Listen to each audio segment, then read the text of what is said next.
Well, I think I'll definitely post this. Most probably because alam ko sa sarili ko na hindi ko siya ipopost. So, let's just do it and post this one. It's been a while since I posted, no? And hindi ako naging consistent dito sa channel. Kasi nga because of reasons, na maraming reasons, sobrang daming reasons. It's been 3 years since yung pinaka latest kong, alam mo yun, sobrang daming uploads and such. It's been 3 years or most, sobrang tagal na. Ano, I have not been consistent in my contents and such. Pero gusto ko talaga mag-YouTube. No?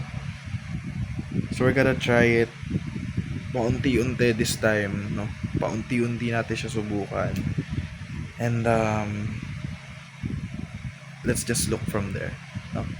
Let's just see kung ano yung mangyayari doon kasi I've been afraid na tatakot ulit ako kasi ganito kasi siya.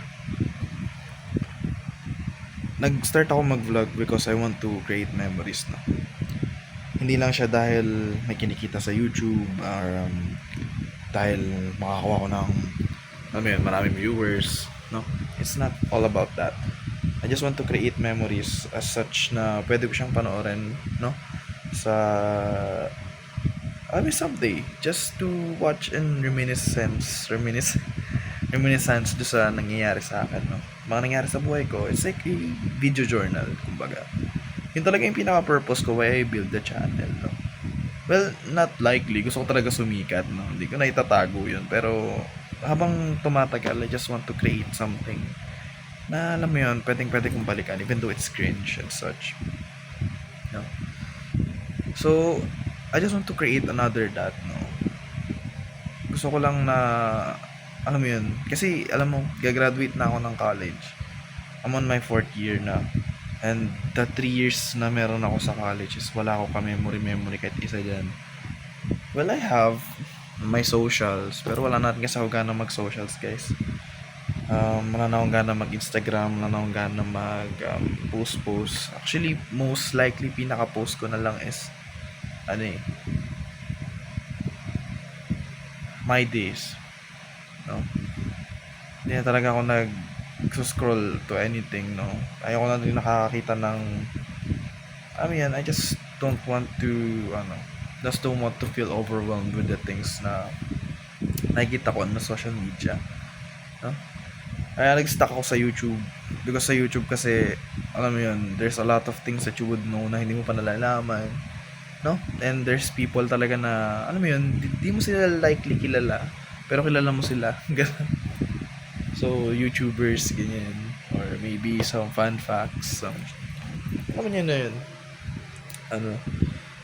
So, I gotta start believing on myself in this one. Ang dami ko ng announcement na ganito. Nagsasawa na ako sa ganito kong ideas. Parang ayoko na nga rin i-post tong video na to. Pero sige, ipopost ko siya para sa inyo. Awa na rin ako sa sarili ko no? I'm too tired of myself from doing the same mistakes over and over again.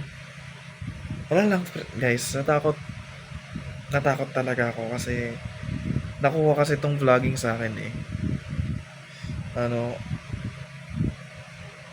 sabi nga nila, no, if you get too close to the sun, no, dun ka talaga magbo-burn.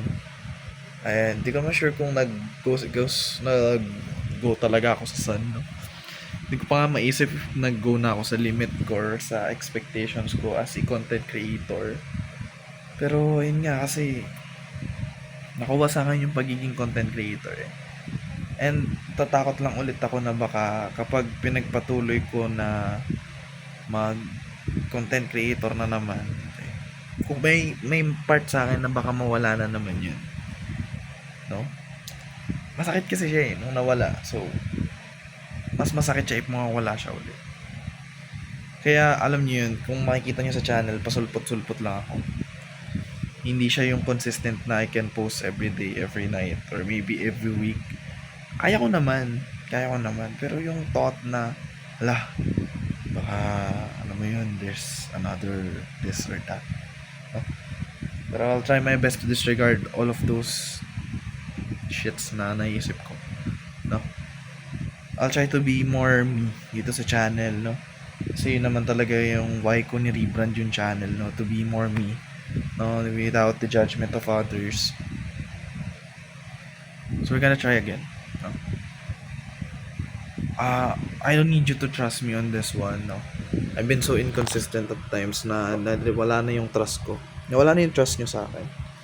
Pero, I just gotta try again, no? Ang problem ko kasi ngayon hindi na sa others eh. Dati kasi I always blame others for my mistakes. Like, ikaw may kasalanan, bakit ganito, ikaw ganyan. I always thought of that. Pero ngayon kasi, I think it's a me problem na hindi na siya yung parang wala nang ginagawa yung naging problema, pero naisip ko pa rin na it might be like that, no? So, it's a me problem na. So I've gotta move. I gotta move to the new chapter of my life. Let's try again, no? Try lang ulit. Para mawala kang magta-try. No? Actually, isa pang idea dyan. Pinabili ko tong phone ko ngayon para magkaroon ako ng cellphone for vlogging kasi the camera is good, no? The quality of the camera is so good, no? Pero hindi ko siya nagamit for vlogging ng too much. Kaunti pa lang, kaunting videos pa lang. So now, I think it's the time to shine, no? Tapusin ko lang yung math. Tapusin ko lang yung advanced math namin. Tapos, while I'm on my OJT, I'll try my best to do further. So, ayun lang naman for me. This is Jai. Balak ko rin sana ganun, dami ko ng balak eh. Pero, let's just see where it goes, no? Dami ko ng announcement na ginawa sa inyo, and just not an announcement, more like it's a heart-to-heart conversation between you and me. Na it's been tiring, no? Dito sa college and real life, no? Kaya yun, mahirap na rin talaga mag-enjoy sa adulting. Pero I'll try to be a dreamer pa rin. I just like seeing myself happy, no? And we just gotta do it, no? Kasi sinitibok tayo siya puso ko.